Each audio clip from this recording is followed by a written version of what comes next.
I'm going to guess there are two versions of you. Version A plans to go to the gym. They say, today I'm going to start eating healthy. Today I'm going to sit down and study for 2 hours. But version B, they talk themselves out of it. They say, oh, today I'm feeling really tired. Why don't I start tomorrow? Oh, it's raining outside, maybe I should skip it. And so you end up giving in to version B and you don't do what you said you were going to do. And this eventually lowers your self-esteem, it lowers your self-control, and you start to not like who you are. And so in this video, I want to share with you how a daily meditation practice can help you to overcome all of that so that you can build self-discipline, build self-control, and become someone that you trust and believe in. So meditation is the practice of conscious control. Now, what does that mean? Well, like I explained earlier, there is a version of you that wants to take action. The version of you that sets the intention that today I'm going to go to the gym. Today I'm going to stop eating that bad food. Today I'm not going to scroll anymore and I'm going to work on my assignment. That is you consciously deciding that you are going to do something. However, what happens in the moment is as you are about to take action, you probably feel a bit uncomfortable. And maybe that's because the thing that you're about to do is hard. Maybe it means that you're going to have to get up off the couch and you're going to have to get changed and you're going to have to go to the gym, or you're going to have to say no to the food that everyone else is eating and so you feel left out. And this causes a bit of like uncomfortableness because it's difficult, right? And so now your brain starts throwing spaghetti at you and it comes up with all of these excuses. Oh, I'm so tired today. Actually, I only got 7 hours sleep instead of 8. Oh my god, it's raining outside, there's no way I can go to the gym, even though I have my car, but no, I can't go. It comes up with all of these stupid excuses because it wants you to stay comfortable. And so what happens in the moment is that you then go unconscious to those thoughts, emotions, or impulses, and then you don't take action. And when I say unconscious, I mean unaware. You go unaware to those thoughts and you follow through with them. In fact, researchers say that we have around 60,000 to 8,000 thoughts a day, which is obviously so many. And half the time, actually not half the time, 90% of the time, we are not aware of those thoughts. And actually they are a repetition of the day before, and the day before, and the day before. And so most of the time we are lacking awareness of what we are actually thinking and feeling. And so, okay, how can meditation help you to take action? Well, breath awareness is one of the most common meditations. So let's pretend that I'm going to sit down and I'm going to start focusing on my breath. And as I do that, I'm going to get a thought pop up. Oh, what should I have for dinner tonight?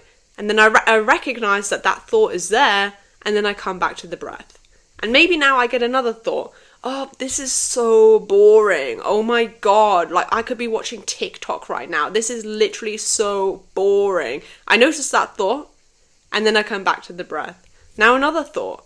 Oh my god, I just want to stand up and I want to get dressed because I have so much to do today. I have so much to do. You notice that thought and you come back to the breath. It's literally like you are training a dog. This is how you should think about your mind. Your mind is like a dog and it is running everywhere.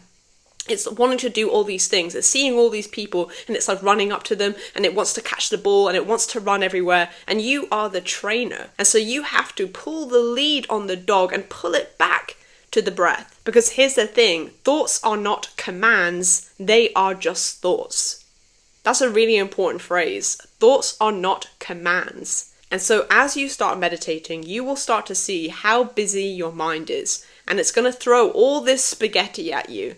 Oh, I want to do this. Oh, I need to get up. Oh, this is so boring. And every time you notice that, you just come back to the breath. And then it will happen again, and you come back to the breath. And you are the trainer pulling the dog on the lead, showing it that actually you are the one in control, not the dog. And so as you practice meditation every day, consistently, for at least 5 minutes a day, consistently being the key word there, because a lot of people will say, oh, I tried meditation, it didn't help me. Oh, I did meditation twice, it didn't work. It's like, yeah, of course it's not going to work, because it's like, you know, if you go to the gym twice, are you going to start losing weight? Are you going to get a six-pack? No, of course not. You have to be consistent. As you start being consistent with meditation again and again and again, what will happen is you will notice that the dog starts to sit.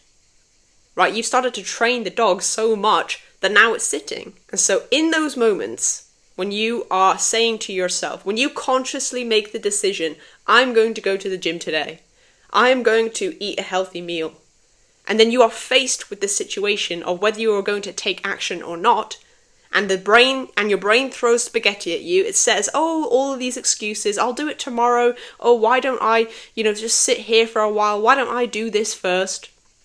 You are then able to not listen to the mind. You don't follow that thought of saying, oh no, I don't want to do it, because you're actually the one in control, not the mind and its thoughts. And so meditation is the practice of conscious control. It is literally all about you practicing your self-control so that your thoughts do not control you. And it literally rewires your brain. Like, as you do this again and again and again, you stop listening to all of your thoughts. One of the biggest insights that meditation will give you is that you are not your mind. And that might be hard for you to understand right now if you've never meditated before. But when you start to meditate, you realize that your mind is literally like a separate entity. It is separate from you because it just comes up with all of these thoughts during the day. You're not even in control of most of them. You know, when you go outside and maybe you see a group of people and you just think random thoughts, maybe you're like, oh, her t-shirt's nice. Oh, she's pretty. Oh, look at the sky. Oh, look at this. And it's just, these thoughts are just flipping in your brain, and then you forget about them. It's like they weren't even there because your brain, your mind is just constantly going. However, the problem is that you tend to follow most of your thoughts. When your thought says, oh, I should eat that cupcake, you eat that cupcake. When your thought says, I'm not going to go to the gym today, you say, yeah, I'm too tired. When your thought says, oh, I don't want to get up, I want to start scrolling for the morning, you do that. And that's because you go unconscious to them. You go unconscious to the thoughts, the emotions, or the impulses. You know, I went to a meditation retreat once. It's on my channel. It's called Vipassana, and it's 10 days in silence where you don't talk, you have no phone, you're not allowed to read or write anything. You literally meditate for 11 hours of the day. It's very, very strict rules. And I can tell you now for a fact, the reason I was able to get through that, because I was nervous going into it, as you would be, 11 hours meditating every single day for 10 days. I didn't know what to expect. I was thinking, am I like literally going to become crazy? I really didn't know what to expect. But when I went in there, the first few days were so much easier than I thought. And I know the reason why it was easier than I thought. And it's because I kind of see the mind as like a bit of a game. Like, when you start meditating, you'll realize that your mind will pull you into illusion after illusion. Meaning that it's pulling you into like made up stories, it's pulling you into things that aren't even real, it's pulling you into, you know, the way we sometimes fantasize about like this argument that we think we're going to have and it never even happens, or we think about these bad things that are going to happen and they never even happen. And so your mind is constantly pulling you into like illusion after illusion. When I started meditating, obviously in that retreat, you start to realize how busy your mind is.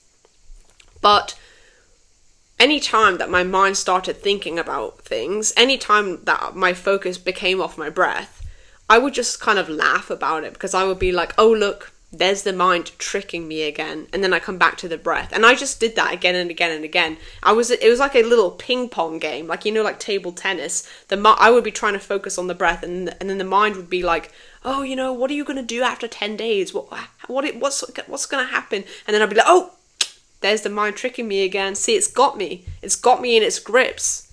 You know, the thought has come, clenched you, and then you come back to the breath, and then I focus again. Oh, what are we gonna have for dinner tonight? What should? Oh, there's the mind again. Like a dog on a lead, you have to pull it back, and eventually you will train it. But you have to just start by practicing that. The Buddha says a happy mind is a disciplined mind, because let's just think about it. How can you be happy if you have no self-control?